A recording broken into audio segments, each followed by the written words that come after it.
हाय hi hello नमस्कार. मी Sita picture चॅनलमध्ये आपल्या सर्वांचे खूप मनापासून स्वागत. कशा आहात? मस्त ना? मी पण मस्त आणि मजेत.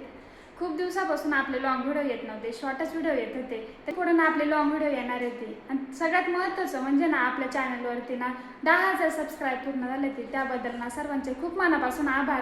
आणि असंच प्रेम आणि सपोर्ट कायम राहू द्या.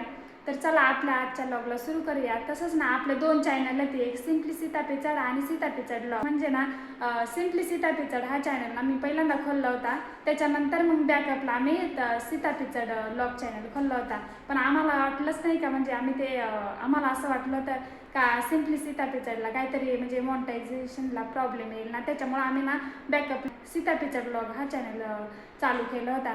तर तिकडे असं आम्ही रानभाज्यांचे व्हिडिओ टाकत गेलो आणि तो चॅनल आपला हे चॅनल मागं पडला. म्हणजे सिम्पली सीता पिचड हा चॅनल मागं पडला आणि सीता पिचड ब्लॉग हा पुढे गेला निघून. म्हणजे त्याच्यावर रानभाज्या टाकायला लागलो आणि रानभाजी खूप चांगला प्रतिसाद दिला आहे आणि खूप आवडतं ती सगळ्यांना. रानभाज्या वेगवेगळे पदार्थ बनवतो रानभाज्यांपासून आपण. तसंच रानभाज्यांविषयी माहिती सांगतो, त्याचे औषधी उपयोग सगळं काही सांगतो. तर त्या चॅनलवरती ना खूप भरभरून प्रेम दिलं आहे. तसंच ना ह्या चॅनलला पण आपल्या भरभरून प्रेम द्या आणि आपला व्हिडिओ कंटिन्यू बघा. रात्री हरभरे भिजत घातले होते आणि आज ना मस्त हरभऱ्याची भाजी बनवते. हे हरभरे ना घरचेच आहे ती, त्यामुळे चवीला अप्रतिम लागतात. ते कुकरमध्येच बनवते.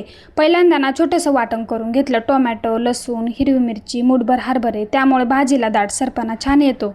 कुकरमध्ये तेल टाकलं. जिरे, मोहरी, कांदा, दालचिनी हे सगळं चांगलं परतून घेतलं. मग टाकलं वाटण. हे ना 2 मिनटं चांगलं परतलं. मग मिरची पावडर, धना पावडर, जिरा पावडर, हळद, कस्तुरी मेथी, गरम मसाला आणि चवीनुसार मीठ टाकलं.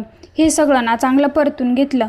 मग ना थोडंसं पाणी टाकलं आणि तेल सुटेपर्यंत परतून घेतलं. मसाला जर चांगला परतला ना मग भाजीला टेस्ट पण छान येते.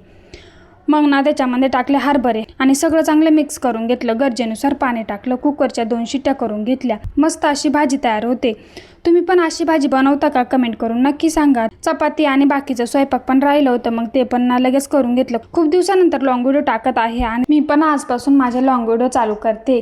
परफेक्ट वेळ ही कधीच येत नाही, आपणच सुरुवात करायची असते. लोकांना वाटतं की हाऊसवाईफ म्हणजे ना फक्त स्वयंपाक, पण खरं सांगायचं तर ना आपणच घरचा बेस असतो. मला हे आधी वाटायचं की मी करू शकते का, पण एकदा सुरुवात केली ना आत्मविश्वास आपोआपच वाढतो. कधी कधी सगळं ना मनासारखं होतच नाही, म्हणूनच ना थांबायचं नाही, थोडं थोडं करत पुढे जायचं.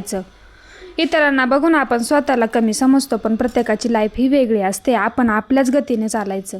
2 मुलांची आई आहे. कधी थकवा तर कधी त्रासही होतो, पण हीच माझी पावर आहे. माझी मुलं दररोज 10 मिनिटं स्वतःसाठी दिलं ना तर आयुष्यानं बदलायला सुरुवात होते. दळण पण संपलं होतं. म्हटलं चला दळण करायला घेऊ. तर गेल्या वर्षी आम्ही 2 पोते गहू घेतले होते. त्याच्यातले 3 ते 4 किलो गहू शिल्लक राहिले होते. मग तेच दळण करत होते. तेवढा चिकू पण आला. चिकू मदतीला आला की का पसारा करायला आलं. इकडे ना मी दळण करत होते. चिकू ना गहू ना सगळं पांगवत होता. आपण काम करतोय पण मुलांना याच्यामध्ये ना खेळच दिसतो. आणि शेवटी तर माझ्या डोक्यावर त्याने गहूच ओतून दिले. लहान पोरं अशीच असतात ना, आपण काम करतो आणि त्यांना ना खेळच वाटतो. तुमच्या घरात हे असं असतं का? कमेंट करून नक्की सांगा. आणि तुम्हाला माहिती आहे का, गहू किंवा कडधान्य आपण वर्षभर न केमिकल वापरता कसं साठवू शकतो? आपण या दिवसामध्ये भरपूर सारे कडधान्य, धान्य जास्त प्रमाणात घेतो, पण त्यांना भुंगे किंवा कीड लागू नये म्हणून आपण काय करू शकतो हा सगळ्यांनाच प्रश्न पडतो. त्यासाठीच ना काही नैसर्गिक पद्धती आहेत ती, ज्यामुळे ना धान्य जास्त दिवस टिकतं. आणि जर तुम्हाला हे जाणून घ्यायचं असेल तर ना कमेंट करून नक्की सांगा. मी पुढच्या व्हिडिओमध्ये यावर सविस्तर सांगण्याचा प्रयत्न करेल. संध्याकाळ झाली की मुलांनाही थोडंसं बाहेर घेऊन जाते, म्हणजे ना काही दूर नाही, रूमच्या बाहेरच.